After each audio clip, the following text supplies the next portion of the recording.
thank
Prime Minister Pashinyan and, of course, the President for making a visit like this today possible. I'm grateful the President sent me here, but most of all for the peace deal that we've struck. And I think the prosperity that's unlocking both for Armenia and for the American people.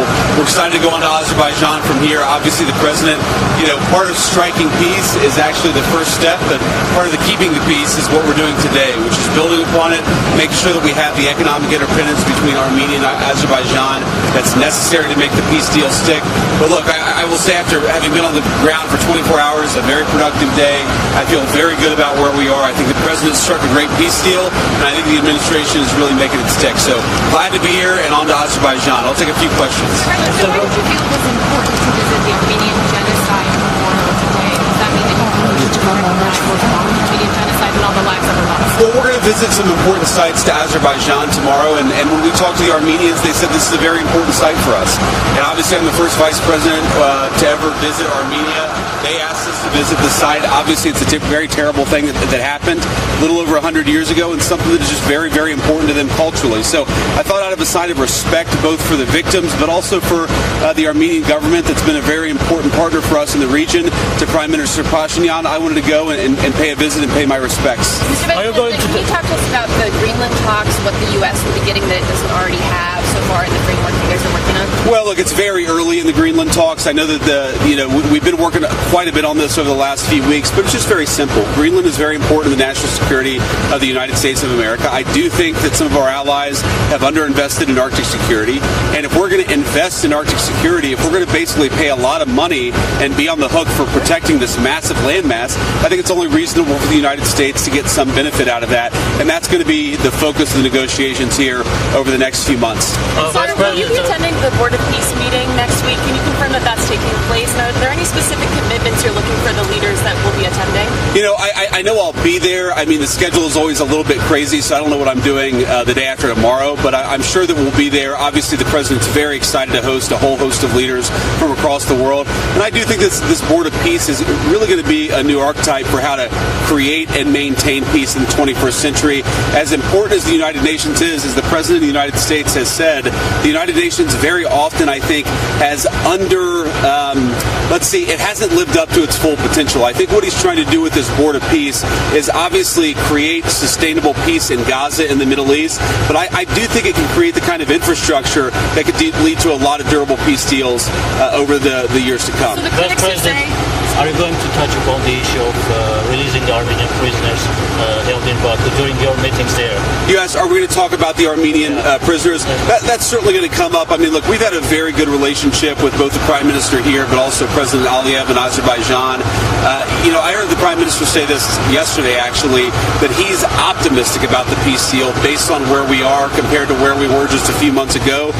So we're certainly going to raise a number of topics, but I think we're going to continue to work very successfully with the Azeris and the Armenians. Mr. Vice President, sorry. Yes. You mentioned 5 and 4 billion support. Could you clarify what exactly this refers to? Because your statement is being misinterpreted from some circles. Could you say that again? Sorry. You mentioned 5 and 4 billion support for Armenia. And could you clarify what this exactly referred to? Because some misinterpretation. Well, one of the things that we signed yesterday, but also one of the things that we were working on in some of our meetings, is a lot of investment that's going to come to Armenia because of some of the good deals that we've struck between President Trump and Prime Minister Pashinyan. One of those things is there's going to be a very large data center. Actually, I guess it's already been started, a data center that could rise to $4 billion in total investment in Armenia. It's also going to create a lot of jobs for people back home. So it's a classic win-win. $4 billion is, I believe, what the project could become, but you've already seen significant investment in Armenia, and we expect that to continue. We'll talk to you guys on the other end of the trip. Thank you all. Take care. Thank you. Nothing.